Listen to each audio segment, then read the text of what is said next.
Hi everyone, welcome back to Channeling Luxury. Today I want to show you my Birkin 30 box calf Sellier bag.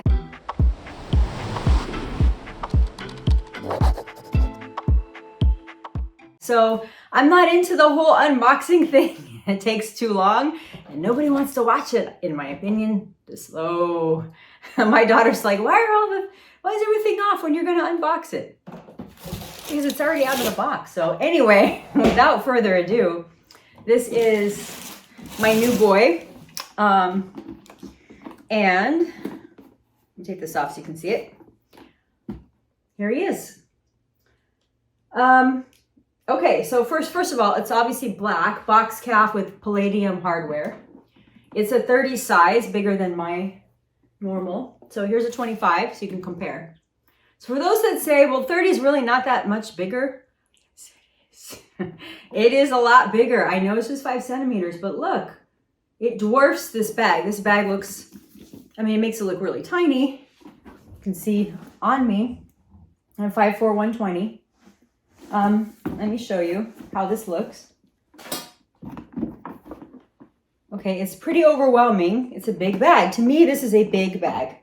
But let me show you some of the details because this is not that common of a bag to find.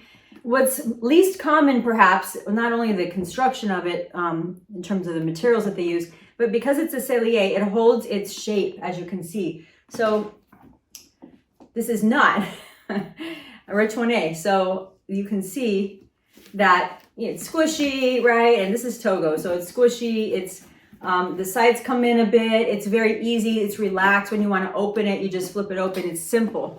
Not so much with this one. In fact, if I had held it, and I didn't hold it at the boutique, they were sort of like, even with gloves, it's too easy to mess up. And so, you know, look at it. Probably if I had really pushed, I could have tried it on.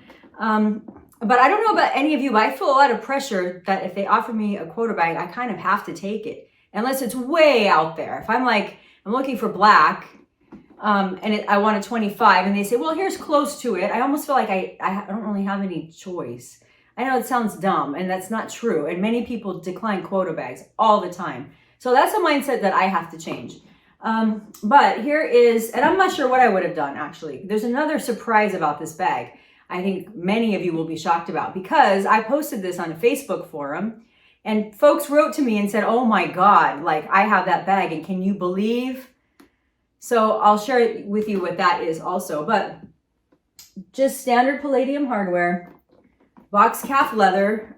So what does that mean? Well, it's very shiny. So that's the first thing in terms of aesthetics. It's very shiny. It also means that it's extremely easy to scratch, like extremely. But here's the good thing. If you do scratch it, you can just kind of rub your finger on it and it blends back into the bag. So is it super fragile? They can say, even at the boutique, she said, yes, you have to be extremely careful. I'm not that careful. I mean, I think this guy was laying in sand at the beach. It still looks fantastic.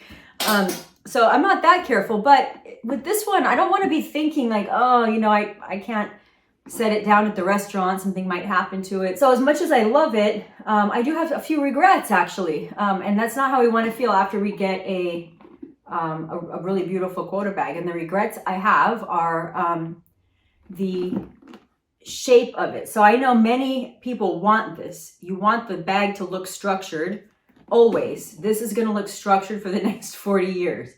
I like a more relaxed, squishy, chill look to my bags. It also scratches really easily, and I'm not that gentle with my stuff on purpose because I buy it to use it.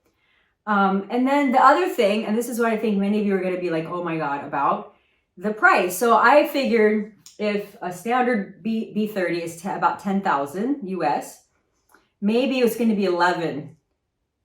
No, and a whole bunch of you on Facebook in an Hermes kind of fan club group reached out to me when you knew I had this and said, can you believe it? This was 18,000 and change, 19 out the door. So it's a lot, a lot. I have seen them on the resale market for as much as 23, 24. So they're holding their value, but you know, of course you're not going to get the resellers almost always drop the price. They're probably not going to get that. But there you go. I mean, the shocking part to me is the price. She said, that's okay, right? At the counter as I'm getting rung up. And I'm like, you don't want to seem like you don't belong there. It's all part of the game. But at the same time, this bag, $20,000? No, I would spend 8 more and get an ostrich. So just be careful. If you do get offered this, ask the price up front and just know that it's beautiful, shiny. That's the part I love about it. It's super shiny. And it reminds me of okay, don't be insulted by me saying this. It reminds me of a Prada bag I used to have when I was young that was crazy, like had awesome silver hardware or fake silver hardware, and was super shiny, and it had room. This will actually fit my iPad. So those of you who know the Birkin 30, I mean, it's all black inside, and those of you that know the 30 know that it will fit. Here's another thing that for consideration if you are offered one of these bags or you're looking at one. It's really not easy to close. It's really not easy to manipulate. The leather is really stiff. So I asked a few of you that have these, does it get better? And many of you said not really, because of the structure and design of the leather and the bag. So that's my review. This is the bottom. That's my review of the Birkin 30 black calf box Sellier. Oh, by the way, the Sellier also allows you to have outside stitching. So rather than all of the stitching, if you see this bag, all the stitching's on the inside, right here. You don't see the stitch. With this one, you actually see the stitch. You can see it here. So that's another difference in this one compared to most Birkins. Most Birkins are not Sellier. So that is a very rare aspect of this. The leather is also a very rare aspect of this. So one more time, I'll give you the mod shot. Again, 5'4", and I don't know. What do you think? Does it look too big? Does it look too small? No, there's no way it looks too small. Does it look too big? Do you like it? What would you all do? You can change them for other quota bags. You can return them to the store and say you change your mind. I don't know how that affects your ability to get another one. I've heard it's not a good thing, but I would love to know what you all think. So have a wonderful day and thank you for watching. If you find my channel useful, please hit that subscribe button. Thank you.